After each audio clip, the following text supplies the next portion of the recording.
Continuamos hablando, y en este caso vamos a hablar de la unidad 2 de la materia de criminalística.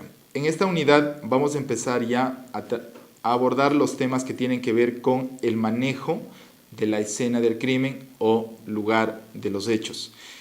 Y para empezar con esto, vamos a empezar hablando de la protección y preservación del lugar de los hechos. Existen objetivos específicos para los cuales se debe realizar una correcta protección del lugar de los hechos, como por ejemplo, esto nos ayuda para que se realice una actuación coordinada y bien estructurada. Preservar y proteger el lugar de los hechos es asegurar la escena del crimen, asegurar dónde se cometió un hecho delictivo, con la finalidad de garantizar la información que se encuentra en ese lugar, la información que podemos levantar. Conceptos generales. Aquí debe quedar muy claro que terminológicamente el concepto del lugar de los hechos es diferente al concepto de escena del crimen. Terminológicamente hablando, lugar de los hechos es el lugar más amplio donde se cometió un hecho delictivo. Y escena del crimen es el lugar, es la parte específica de donde se dio. Pongamos un ejemplo real. Si es que en un edificio se cometió un hecho delictivo, ese edificio, el nombre que tenga ella, va a ser el lugar de los hechos. Y la escena del crimen será la oficina, será el departamento específico, será el piso en el cual se dio. Eso es escena del crimen. Existe una serie de escenas. En este caso vamos a hablar en especial de las escenas, o vamos a clasificarlas por las más comunes o típicas que podemos encontrar en un procedimiento, como son la escena abierta, la escena cerrada, la escena cubierta, descubierta y móvil.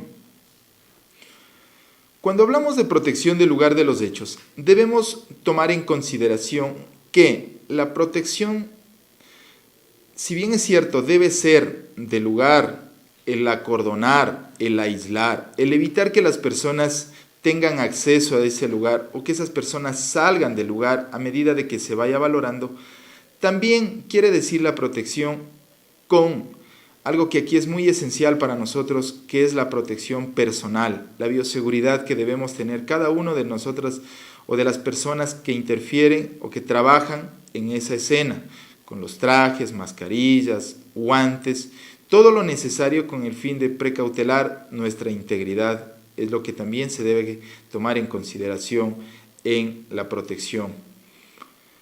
Aquí, ¿quiénes son los responsables del dispositivo de protección? Cuando al inicio será la persona de mayor jerarquía, quien se encargará de dirigir y coordinar en el sitio las diligencias que se van a realizar. Así también informar de lo actuado y entregar la escena al personal especializado. Personal especializado citando en este caso a la sección de inspección ocular técnica del Laboratorio de Ciencias Forenses y Criminalística. Las medidas de protección deben ser según el lugar. Si un lugar en espacios abiertos, una vía pública, debe ser un tipo de protección, unas distancias que es la recomendable para poder proteger o poner la cinta de protección.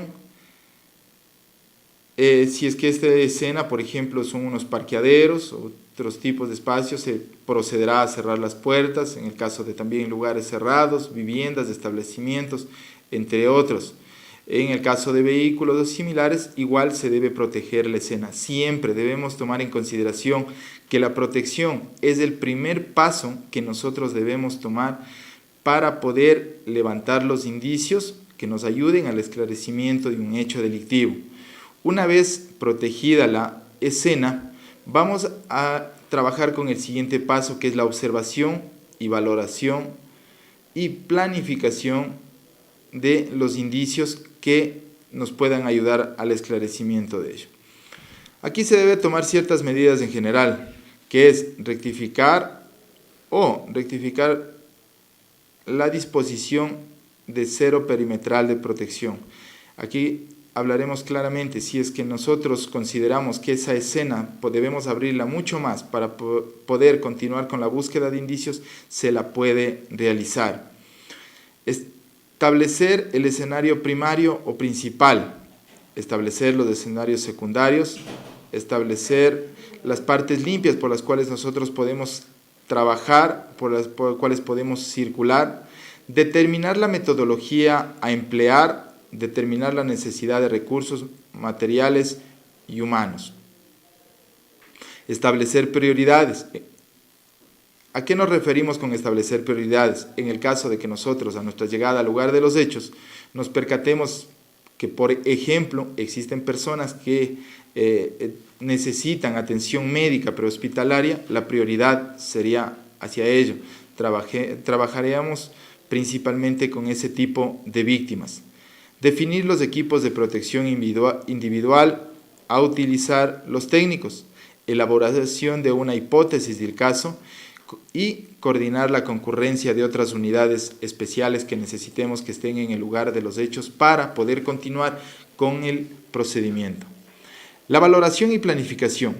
Esta valoración y análisis se realizará sin que se perjudique o pueda contaminar el lugar de los hechos. Menor número de personas posibles. No deben entrar muchas personas a la escena, no deben estar en ese lugar.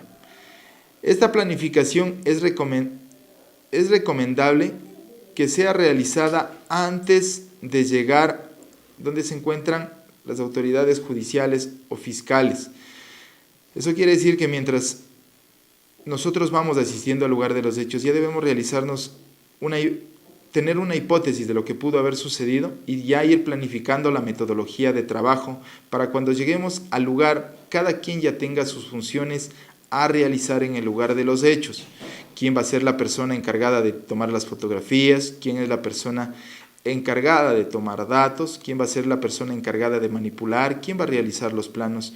De tal forma que en el lugar de los hechos se pueda trabajar de una forma técnica y organizada. Muchísimas gracias por su atención. Este fue el módulo de Criminalística Unidad 2.